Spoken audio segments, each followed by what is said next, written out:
Welcome to the SDA Housing Podcast, brought to you by NDIS Property Australia. Before starting this episode, we need to provide a general disclaimer. Information contained in this podcast is general in nature only. It does not take into account the objectives, financial situation, or needs of any particular person. You need to consider your financial situation and needs before making any decisions based on the information in this podcast. And you should consider seeking independent and professional advice for your personal circumstances. All right, let's begin. Hello everybody, my name is Min and I'm your co-host with Rob Maxwell from NDIS Property Australia.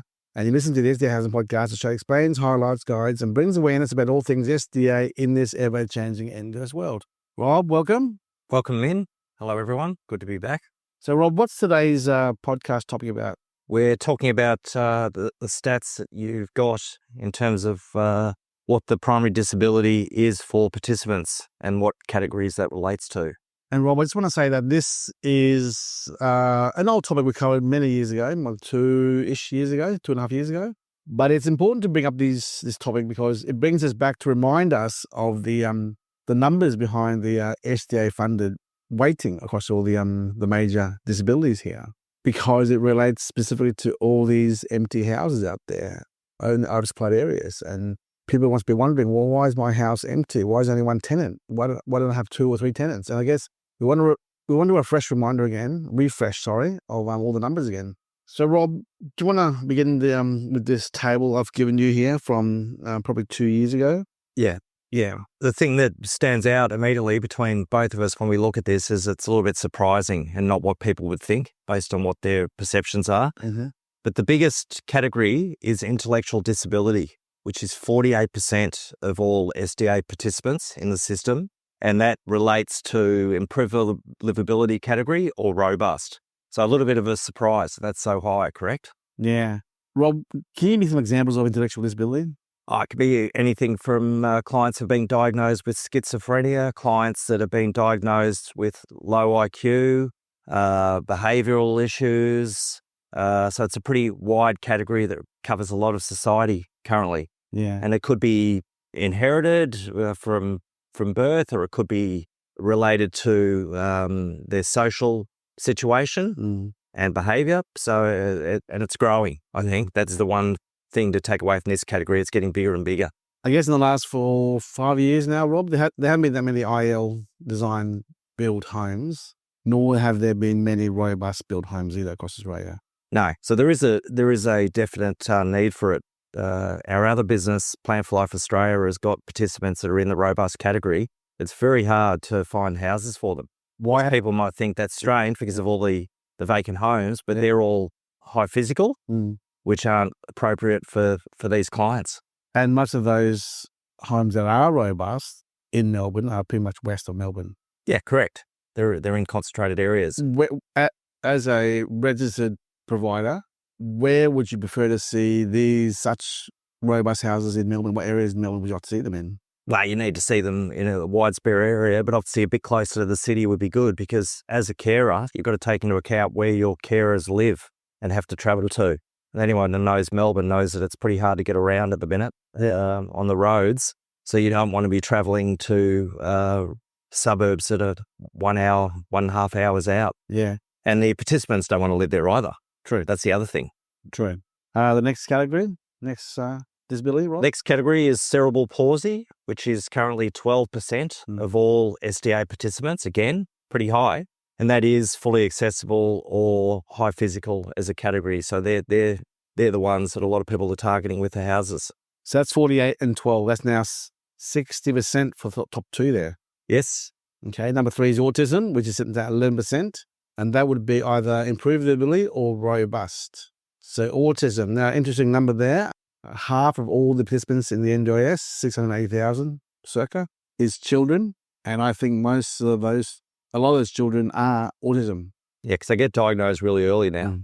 Diagnosed by 3 or 4 years of age currently. So it's a growing category and a growing issue. But they're probably just getting better at diagnosing it. It might not be any different to what it was 30 years ago. Now, I bring this up because this is not implying that there are children, because To get SDA funding, you need to be an adult, I think 18 or 21 years old. I can't remember the exact number, Rob, but as an adult, right? So if half of the 680,000 are actual children at the moment, in time, they'll come through. Yeah, so the demand will be there eventually. As for IL and robust. So we're going to see us, right now, there's a lot of the HPS is being built and not enough robust and ILs. They're all in the wrong areas. So those three there, 48, 12, and 11, is now 71%. Next one is acquired brain injury, ABI, at 8%, and that's HPS or robust. So, Rob, what would acquired brain injury? That's actual physical injury. Yeah, that might be from a car accident or, falling on a skateboard or a scooter. Off a ladder. Yeah. So it could be any age group that they could apply to. Mm-hmm. And again, that's pretty high, 8%. Yeah. So, and they'd probably be more in the HBS homes, I would have thought, than the robust homes if you've got an acquired brain injury. So that's 79% now, Rob. No? Yes. 48, 12, 11, and 8. 79%. 9%. Okay. Moving on. Number 5 is Down syndrome at 7%, and that's IL or robust. So now how much now? Up to 86%. 80%. Other neurological, 4%, FA, HPS. What would other neurological be like? What's that about? Well, I think it's probably related to intellectual disability and acquired brain injury. It's just probably more a specific diagnosis that doesn't come under those two, but very, very similar. Yeah. So what's that so far with numbers? We're nearly up to 90%. So number 7 is psychosocial disability, 4%, and robust. Now, when people talk robust housing, they automatically think default psychosocial. Is that fair, Rob? Well, it's only, as we see there, it's only one small part of robust. So Down syndrome at 7% above it, autism at 11% above it. Acquired brain injury, as I said, robust as well, and autism. So of those top 3 there for robust, 4% for psychosocial compared to the other 7%, 11%. So basically, of the 22%, 4% is only psychosocial. So it's not really, it's a small part of. Yeah, correct. Robust, yeah. But yeah, we all think psychosocial is robust.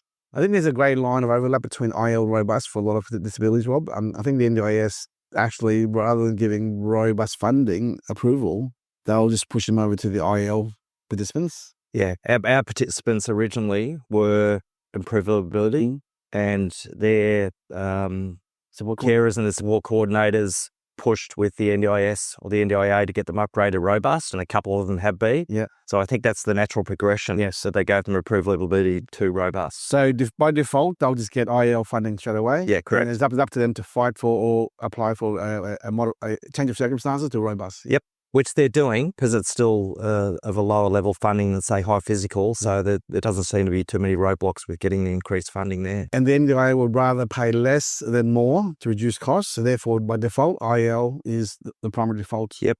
And the psychosocial disability includes a lot of participants that might have had issues with alcohol, drugs, societal problems that may have led to issues with the law and the prison system. So it's actually much cheaper for them to go through the NDIA and the system for housing than be placed into a government facility, whether it's a prison or a home. Gotcha. Next one is stroke. It's at 2%, FA and HBS. We all know what strokes are. So basically, we see someone with half of their side is... Well, they just lose the ability to use part of their body. Gotcha. Now, the next one after that. So where are we at with numbers-wise? We're at over 9%. Yeah, we're getting up towards 96, 98%, 96%. And that's only the top 8, Rob. Intellectual property, cerebral palsy, autism, ABI, Down syndrome, other neurological, psychosocial, and stroke. They're 9 there. That's 8. 1, 2, 3, 4. That's 8. Then you've got the smaller, more specific ones. So after 8 so far, 8 of the top disabilities, we're at 96%. 10s. Yeah, 96% exactly. Wow. Now, the last 4% are as follows. Multiple sclerosis, 2% at FA and HBS. Other physical, 1%, IL, FA, HBS. Spinal cord injury, less than 1%. So this is interesting. Spinal cord is going to be basically wheelchair bound. And either fully accessible or probably more likely HBS. And that's only 1%, under 1%. So it's only a small fraction. Interesting, isn't it? I think most investors wouldn't realize that It's that low. Is that low? And the majority of HPS are in cerebral palsy, ABI, neurological, stroke, MS. That's the majority of HPSs. Correct. Wheelchairs. But the spinal cord guys are only under 1%. Okay. The last two, and that was what we were at 9 and 6, but that one is up at around 8%. Visual impairment is 1%, IL, hearing impairment, IL 1%. So that's it. So minimal. Yeah. But it's interesting. It's certainly a bit of an eye-opener when you look at the stats. So this is from 2021, National 360 SDA Occupancy by Participants Disability Types. Let me read that again. The source is National 360 SDA Occupancy by Participants Disability Type Ratio 2021. And why I feel comfortable talking about this old statistic is the last 3 years, 2023, 2022, 2023, 2024, the approval numbers is still 24,000. Total SDA-funded is 24,000, 24,000, 24,000. Variance of about a couple hundred. So there's been minimal increase of new approved participants coming into the NDIS as SDA funding. So why do you reckon that is? Is that the government dropping out, or the government doesn't want to pay to upgrade the funding, or it's, as we know, it takes a fair bit of time and a lot of effort to the AAT, which has been in place to fight all the big lawyers fighting participants and their families and getting approval for funding. Number one, by default, the NDIS is an insurance scheme, and the insurance companies, insurance schemes, just want to say no to everything to reduce outflow of funds, capital. So for a fact, the last 3 years, there's been minimal approvals of new SDA-funded participants coming to the NDIS. Almost nothing. So that's why I feel comfortable quoting stats from 3 years ago, because it hasn't changed. But the number of houses increased, which has led to the oversupply. Yes.